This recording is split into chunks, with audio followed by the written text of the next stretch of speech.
We, the people of the United States, in order to form a more perfect union, establish justice, ensure domestic tranquility, provide for the common defense, promote the general welfare, and secure the blessings of liberty to ourselves and our posterity, do ordain and establish this Constitution for the United States of America.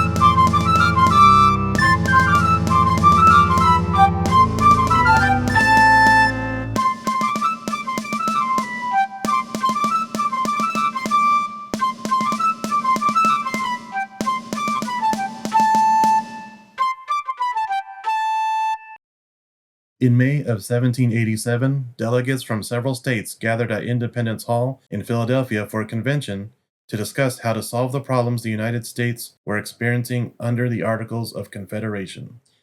In September of 1786, delegates from 5 states, Delaware, New Jersey, New York, Pennsylvania, and Virginia, met at Mann's Tavern in Annapolis, Maryland. All the states had been invited to send delegates. Only those 5 sent any or showed up in time.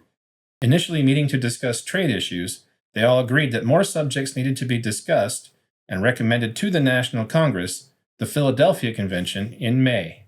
By May 25th, enough delegates had arrived from 7 states to have a quorum, so they proceeded with the convention.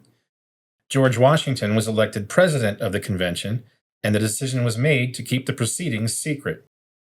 They went so far as to nail the windows shut, during a hot summer no less, to ensure that no one outside could eavesdrop. It didn't take long for the delegates to decide that fixing the Articles of Confederation wasn't ideal, and that a new American national government needed to be created. Following the ideas and the lead of James Madison and Alexander Hamilton, a document was drafted creating just such a government, which was finished and signed by 39 delegates on September 17th, 1787. That document is the United States Constitution. After signing by the delegates, the Constitution was sent out to the states for ratification. The Constitution called for the creation of a federal government that would carry out specific tasks on behalf of the states. This new government would have 3 branches: legislative, executive, and judicial. Up to this point, the states were still sovereign entities, and ratifying the Constitution would require each state to give up at least part of its sovereignty to the new federal government. After having just fought a long and costly war against England for independence, there were many who were not too thrilled with the idea of giving up any freedoms to any government at all. Those who were against this new Constitution were called Anti-Federalists. Some of those wrote anonymous opinion pieces in New York newspapers under the pseudonyms Brutus, Cato, Sentinel, Federal Farmer, and John DeWitt, explaining why it would be unwise to ratify this new Constitution because it would give the newly created federal government too much control and authority over the states.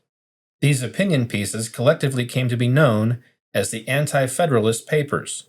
It is not known for sure who the authors of these papers were, but the historical evidence suggests that they were possibly Melancton Smith, Robert Yates and John Williams of New York, Samuel Bryan of Pennsylvania, Richard Henry Lee of Virginia, and Mercy Otis Warren of Massachusetts.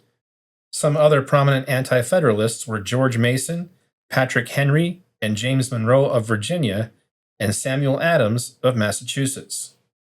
In response to the Anti-Federalist Papers, Alexander Hamilton, James Madison, and John Jay decided to write and publish their own anonymous opinion pieces under the pseudonym Publius in favor of the new Constitution and federal government. These pieces went far beyond just trying to convince citizens that the new Constitution and federal government were necessary.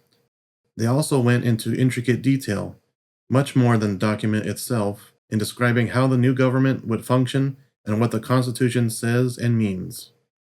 These writings of Hamilton, Madison, and Jay collectively became known as the Federalist Papers, and after being collected and put together in book form, simply the Federalist. Ultimately, the Federalists won out, and the Constitution was ratified. In Part 5 of this series, we will go in depth, word for word, through the Constitution and rely heavily on Hamilton, Madison, and Jay to tell us what it means.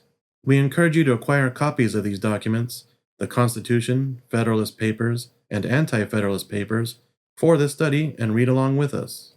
They are all available in not only book form, but digitally as well. It is also very handy, if you are so inclined, to have these with you on your digital device.